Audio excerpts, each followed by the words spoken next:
রাজধানীর মুগদা হাসপাতালের সামনে থেকে অপহৃত ৩ বছরের শিশুকে ২৪ ঘন্টার মধ্যে উদ্ধার করেছে র্যাব।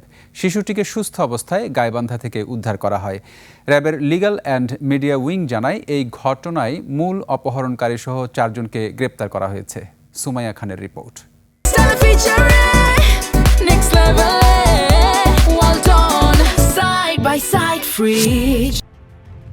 বুধবার দুপুর রাজধানীর ব্যস্ত এলাকার মুগদা হাসপাতালের প্রধান গেটের সামনে ঘটে চাঞ্চল্যকর ঘটনা। ৩ বছরের এক শিশুকে নিয়ে উধাও হয়ে যায় ব্যাটারি চালিত রিকশা চালক।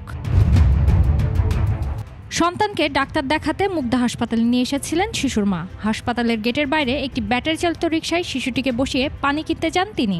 ঠিক সেই সুযোগেই শিশুটিকে নিয়ে পালিয়ে যান রিকশা চালক। এ ঘটনার পরপরই মুগদা থানায় মামলা দায়ের করা হয়। পরে বৃহস্পতিবার রাতে গাইবান্ধা থেকে শিশুটিকে সুস্থ অবস্থায় উদ্ধার করা হয়।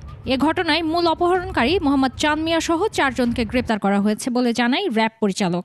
গোপন সংবাদের ভিত্তিতে র্যাব ৩, র্যাব ১৩ এবং র্যাব সদর দপ্তরের গোয়েন্দা শাখার যৌথ অভিযানে গত ২৯ জানুয়ারি ২০২৬ তারিখে আনুমানিক রাত ৮টা ৩০ মিনিটে রমনা থানাধীন ওয়্যারলেস গেট গ্র্যান্ড প্লাজা এলাকা থেকে ২৪ ঘন্টার মধ্যে অপহরণকারী মোহাম্মদ চাঁদ মিয়াকে র্যাব ৩-এর একটি চৌকস দল গ্রেফতার করতে সক্ষম হয়।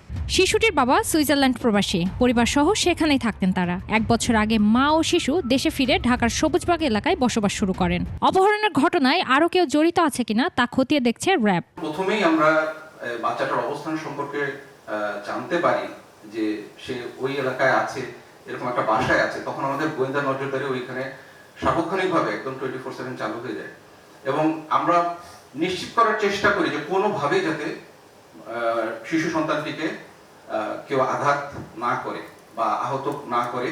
সুমাইয়া খান, ২১ টেলিভিশন, ঢাকা।